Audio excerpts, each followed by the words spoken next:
ఏదైతే కట్టబడి గాడిద ఉన్నదో ఆ కట్టబడే గాడిదలాగా నువ్వేదో బంధకంలో కూరుకుపోయి కట్టబడి ఉన్నావు, పాపంలో కట్టబడి ఉన్నావు, వ్యసనంతో కట్టబడి ఉన్నావు, భయంకరమైన వ్యాధులతో కట్టబడి ఉన్నావు, భయంకరమైన పేదరికంలో కట్టబడి ఉన్నావు. నాకు తెలియదు కానీ నా యేసయ్య నిన్నే విలువ తెచ్చేలాగున, నీకే ఆ బంధకాల నుంచి విడుదల కలుగు చేయలాగున నా యేసయ్య ఈ రోజు గాడిద పిల్లని ఎంచుకొని మన మధ్యకి రాబోతూ ఉన్నాడు.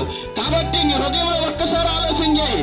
గాడిదకి ఈ లోకంలో ఎవరు విలువెవరు, గాడిదకి ఏ జంతు ప్రదర్శనశాలలో కూడా విలువెవరు. నా యేసయ్య ఎందుకు గాడిదని ఎంచుకున్నాడో తెలుసా? విలువ లేని జీవితాలను మార్చడానికే గాడిదని ఎంచుకొని వచ్చాడు. కాబట్టి మన జీవితాల్లో ఎవరికైతే విలువ లేదో, దేనికైతే బంధీమైపోయామో, దేనికైతే బానిసమైపోయామో, ప్రతి కట్టడానికి విడుదలను కలుగజేసి నీ జీవితాలను నిజమైన సంతోషమేంటో చూపించడానికి, నిజమైన ఆనందమేంటో చూపించడానికి, ఒకవేళ నువ్వు ఏ బంధకంలో ఉండిపోయినావో ఆ బంధకం నుంచి బయటికి తెచ్చి అనేక మందికి నీకు విలువ తెచ్చే వ్యక్తులుగా నిన్ను నిలబెట్టడానికి నా యేసయ్య ప్రాణాన్ని నా శిలువలో అప్పచెప్పాడు. కాబట్టి ఈ రోజు ఈ మాటలు వింటున్న సహోదరి సహోదరుడా, ఒక్కసారి మనసు పెట్టి ఆలోచించేసి, నీకంటే నీ కోసము ఈ ప్రాణ త్యాగం చేసిన ఈ భూమి మీద ఎవరూ లేరు. ఎప్పుడో 2024 సంవత్సరాల క్రితము పరిశుద్ధత